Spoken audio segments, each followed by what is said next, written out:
Hello, everyone, and welcome to Your Mark on the World show. I'm your host, Devin Thorpe. Today's episode is being produced for Forbes, where I am a contributor covering social entrepreneurship and impact investing. Our guest today is Chris Marr, who is the manager for polio eradication and emergency support for the World Health Organization in Syria, and he's coming to us today live from Amman, Jordan. Chris, thank you very much for joining us. It's my pleasure, Devin. Well, it's entirely our pleasure to have you, and we're grateful that you would take the time. The Middle East area has recently gone through what must have been an extremely difficult outbreak of polio for you to manage, and clearly, with that falling on your shoulders, it must have been a difficult time. But if you would, help put this in context for us. Help us understand the conflicts that are raging, the issues that you're facing there on the ground, and the displacements, the refugees.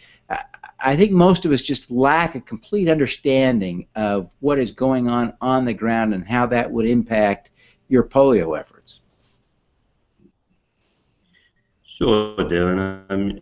It's as you say, has been quite a challenging and difficult outbreak. I mean, any outbreak of a communicable disease is difficult and challenging, but in the context of the Middle East, it was particularly so. I mean, I think that first of all, for Syria and Iraq and the neighboring countries, I mean, the last time that anyone had seen polio was well over a decade.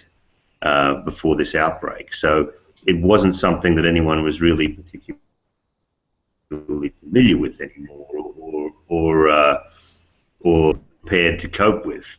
The typical way that you deal with outbreaks of polio is with very large-scale mass immunization campaigns, and if you don't actually have polio, then you don't tend to do those very often. So countries weren't really in the groove of doing these massive campaigns. The other thing, of course, was that the outbreak happened in the middle of a civil war, and that war had created, not just for Syria but for the neighboring countries, a hugely complicated situation, because there were more than 3 million Syrians outside. It seems, Chris, we've got a little bit of a technology glitch here. Can you hear me, Chris?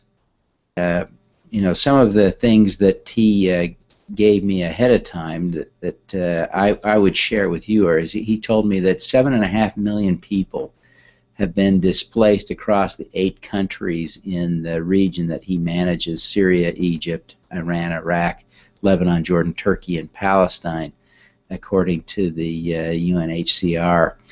There are also 765,000 children in under the age of 5 in Syria who live in areas that are now difficult to access. And at least 500,000 children in Syria did not receive polio vaccines over a 2-year period of time during this civil war. So really some huge challenges there that they've been facing. I asked Chris to try and log on and off again, and to try and get back into this discussion, because no one's paying to hear me talk about this situation. I really do hope we can get Chris back into this discussion, because it's such an important discussion for us to be having today, and I really would like to have Chris participate.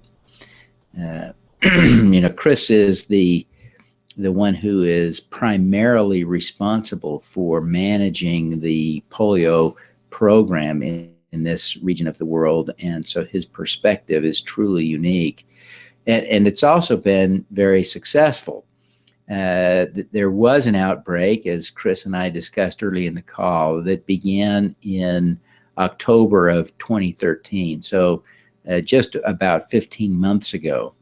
And ultimately that resulted in several dozen, I think it was 36 children in Syria and 2 in Iraq ended up with paralyzation from polio, and just tragic. Chris, are you back with us? Chris, it looks like you're back with us. I'm going to turn off your camera to reduce the strain on the bandwidth there, but ask you to hang with us and see if we can keep you in the discussion just the same. Can you hear us okay, Chris?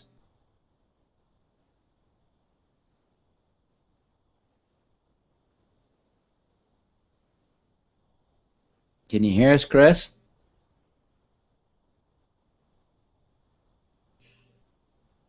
Well, we're really struggling to get Chris onto this call here. Chris, can you hear us?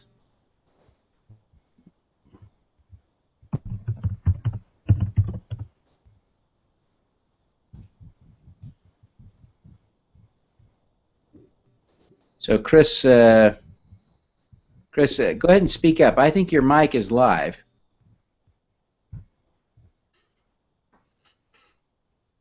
Go ahead and say something, Chris. Let's test that microphone. Oh, that's good. Am I coming through okay, Devin? Yep, you're coming through just fine now. I'm going to turn your camera off just to see if we can moderate the stress on the bandwidth and keep you connected for the sake of our discussion here. But Chris, you were telling us a little bit about the challenges of dealing with polio during the civil war in Syria. Follow up on that if you would. I'm not quite sure what point I hit before things fell apart, Devin, but yeah, I mean, I think that when the time came then to respond to the outbreak, because we began to have quite a number of cases in a short period of time, then we had to try to support the governments and the other health actors who were operating in Syria and in the neighboring countries to run these very large-scale campaigns and try to reach every kid under the age of 5 during a physical conflict, and with the disruption in infrastructure and disruption in particular to the health infrastructure, transport infrastructure, everything. It was a very complicated and difficult exercise for everyone, and really is an enormous credit to all the health workers and the volunteers involved from all of the health actors in Syria to be able to have pulled it off. Even in the neighboring countries, things were quite difficult, because in Lebanon, for example, Lebanon was dealing with an influx of Syrian refugees equivalent to about a third of the national population. So it was a pretty significant task for them to try to scale up enough to be able to deliver a service outside their normal service delivery pattern, if you like, and at the same time to cope with a 30% increased population when they were doing it. So it was a very difficult and complex situation that became more complicated then when virus got across into Iraq, and we had to do the same thing. And not only the virus moved, but unfortunately the war moved as well. So we were faced with a similar situation in responding in Iraq. So this was a huge challenge, you know, to create, to avoid a situation where this outbreak would become a true epidemic, where so many children had not been immunized, were not getting properly immunized. How did you get control of this? Tell us about what you did on the ground to stop this outbreak, because essentially you did, in a matter of relatively few months, you squelched this outbreak and have prevented further illnesses as a result. A lot of the work on the ground is really bread and butter stuff, Devin. It's bootstrap public health. You know, it's organizing immunization campaigns that are going to access children, vaccine, making sure the health workers have been trained, that they have some sort of idea of the population that they're dealing with, and so that you can actually set up a vaccine delivery mechanism, whether it's house to house or based in health posts or fixed posts. that makes sense and that can actually deliver a service to the population. That, of course, was extremely complicated in Syria as well because of the tremendous displacement of the population. So all of the population figures we had from prior to the war were essentially useless to us. Yeah. So it really is. There's nothing. There's no rocket science to it. It's really just very, very basic public health service delivery stuff. Well, what is basic to you, I'm sure, is not basic to the lay audience you're talking to. Tell us specifically what some of those tasks are. How do you get immunizations to hundreds of thousands or millions of children in a conflict zone? I mean, I think it's illustrative sometimes. I used to think when I started off in this business, thinking what it would be like to actually do what I was doing in this work in the city I came from, which is Brisbane in Australia. And I was thinking, what would it take to immunize every child under the age of 5 in Brisbane in the space of 7 to 10 days? And I honestly couldn't imagine how I would organize it in Brisbane. So it's perhaps it's helpful sometimes to think, of the city you're in, think about how you could even in your own suburb arrange an immunization campaign where you could identify all the kids under 5, convince their parents that this is an intelligent thing to do, set up the structures, the immunization facilities or sites where they could be reached, or physically go to each of their houses to find the kids and immunize them and make sure you had the vaccines and the health workers and all that sort of stuff. And when you multiply that suburban scenario by whatever it is, 100 or 1,000, depending on your target population, then you get a fairly good idea of what it takes to actually organize one of these things. The war is a tremendously complicating factor. It's a very difficult thing to do in the absence of war.